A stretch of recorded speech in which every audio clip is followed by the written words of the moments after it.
আমরা এই তিনজনেই আজকের এই মিটিংয়ে জামাত ইসলামের প্রতিনিধিত্ব করেছি। আমরা খুব সংক্ষেপে বলতে চাই, কয়েকটি বিষয়ের উপরে আলোচনা হয়েছে, আমরা আলোচনা করেছি। প্রথম হচ্ছে সংস্কারের বিষয়। আমরা বলেছি জুলাইয়ের ভিতরে এই সংস্কার সম্পন্ন করতে হবে। অনেক বিষয়ে ঐক্যমত্য হয়েছে, কিছু বিষয়ে সামান্য সামান্য দ্বিমত আছে বিভিন্ন দলের মাঝে। আগামীকাল থেকে সকল দলকে একসাথ করে একটা সমন্বয় মিটিং হবে, সেখানে এ ব্যাপারে ঐক্যমত্য পৌঁছার চেষ্টা করা হবে। আর যে সমস্ত বিষয়ে মৌলিক কিন্তু ঐক্যমত্য হচ্ছে না, সেগুলোর ব্যাপারেও আমরা বারবার আলোচনা এসে কাছাকাছি জায়গায় আমরা পৌঁছতে পারবো ইনশাল্লাহ। একেবারে ঐক্যমত্য হচ্ছে না, এসব বিষয়ে কি করা যাবে সে বিষয়ে আমরা একটা আলোচনা করব। এবং জুলাইয়ের ভিতরে রিফর্মস শেষ হবে, তারপরে একটা জুলাই সনদ হবে, যেখানে আমরা সমস্ত পলিটিক্যাল পার্টি নীতিগতভাবে একমত হয়েছি যে সেই চার্টারে আমরা সাইন করব। এরপরে আলোচনা হয়েছে নির্বাচনের তারিখের ব্যাপারে। আমরা দুটো কথা বলেছি। প্রথম হচ্ছে আমরা সকল দল, আমরা ডক্টর মোহাম্মদ ইউনূস প্রধান উপদেষ্টার প্রতি আমাদের আস্থার কথা পুনর্ব্যক্ত করেছি এবং ওনার নেতৃত্বেই একটি সফল, সুন্দর, সুষ্ঠু নির্বাচন হবে এবং নির্বাচন হোক, আমরা এটা চেয়েছি, এটা ওনাকে বলেছি। নির্বাচনের ডেটের ব্যাপারে তিনটি বক্তব্য আসছে। মাননীয় প্রধান উপদেষ্টা বলেছেন ডিসেম্বর টু জুন, কিছু পলিটিক্যাল পার্টি বলেছেন ডিসেম্বর, আর আমাদের পক্ষ থেকে আমরা বলেছি জুন এবং মে মাস আবহাওয়াগতভাবে নির্বাচন অনুষ্ঠানের জন্য উপযোগী নয়। তাহলে মে জুন বাদ দিলে ওনার যে কমিটমেন্ট আছে, কমিটমেন্টের যে টাইম লাইন, সেটা হচ্ছে ডিসেম্বর থেকে এপ্রিল। এর মাঝে একটি রোজা আছে এবং আমরা বলেছি আমরা এর ভিতরেই আপনি একটা ডেট ঘোষণা করবেন।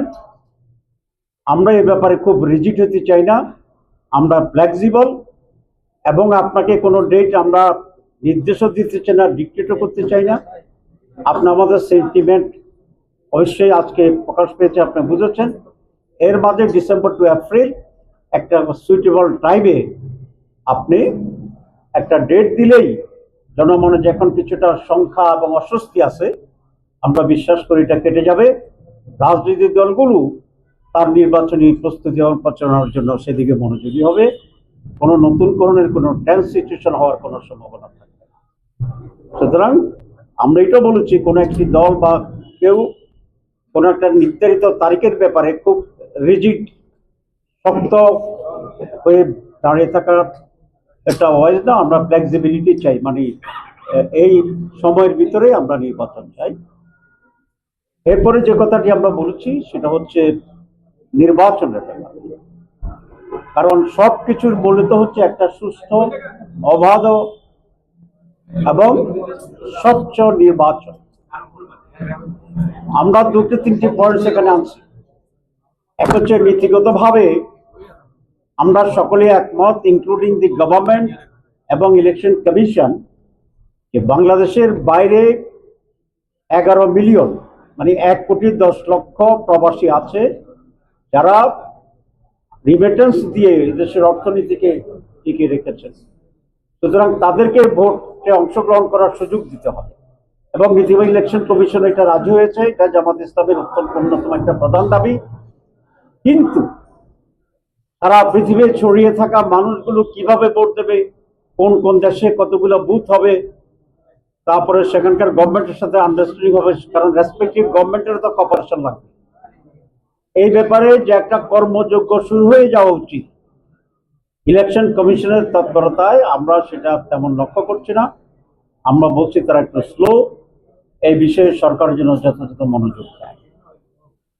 2 নম্বর নির্বাচনের জন্য একটা গুরুত্বপূর্ণ ল্যাঙ্গুয়েজ সেন্টেন্স আমরা সকলেই বলি এবং গুরুত্বপূর্ণ, সেটা হচ্ছে লেভেল প্লেইং ফিল্ড সকলের জন্য সমতল করা। অতীতে 3টা নির্বাচন তো হয়েছে, কিন্তু সমতল ছিল না, স্বচ্ছ ছিল না। তো আর একটা এরকম প্রহসনমূলক নির্বাচন আমরা চাই না, এবং নির্বাচনকে গ্রহণযোগ্য স্বচ্ছ করার জন্য যারা সংশ্লিষ্ট আছে নির্বাচনের সাথে, যেমন প্রশাসনিক লোকেরা আছে, সেক্রেটারিয়েটে ডিসি এসপি সাহেবেরা আছেন, টিওনো ওসি আছেন, পোলিং প্রিসাইডিং অফিসার আছে, ইলেকশন চিফ ইলেকশন কমিশনের অফিস আছে, ল এনফোর্সিং অথরিটিজ আছে, সমস্ত জায়গায় যেন একটি স্বচ্ছতা নিয়ে আসে, আগে থেকে কাজ করে দ্রুতভাবে একটা লেভেল প্লেইং ফিল্ড যেন তৈরি হয়, এবং সেরকম একটা উৎসব মুখর পার্টিসিপেটরি একটি নির্বাচন আমরা চাই। তার জন্য সরকারকে এই দুটি জায়গায় গুরুত্ব দিতে হবে। একটা হচ্ছে বিদেশি প্রবাসীদের ভোটের ব্যাপারে অ্যারেঞ্জমেন্ট, আর একটা হচ্ছে লেভেল প্লেইং ফিল্ড, সকলের জন্য সম অধিকারের এই জায়গাটি।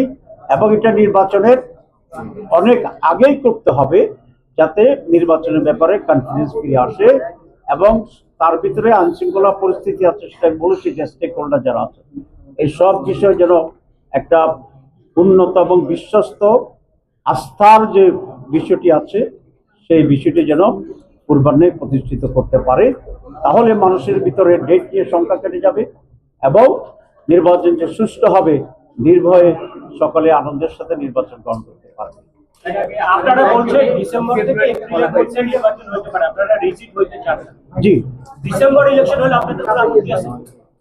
আমরা বলেছি যে প্রধান উপদেষ্টা তার সার্বিক প্রস্তুতি যে প্রিকন্ডিশন আমরা দিয়েছি, সংস্কার, লেভেল প্লেইং ফিল্ড, প্রবাসীদের ভোটের যে অ্যারেঞ্জমেন্ট, এই সব কিছুকে সুচারুভাবে সম্পূর্ণ করে ওনারা ডিসেম্বর থেকে এপ্রিলের ভিতরে যে কোনো সময় উনি নির্বাচন দেন, আমরা সেটা ব্যাপারে একমত আছি। আমরা অন্য দলের প্রতি অনুরোধ করেছি, কেউ যেন কোনো একটা পার্টিকুলার দিন ক্ষণ নিয়ে খুব শক্ত না থাকে, রিজিড না থাকে শব্দটি।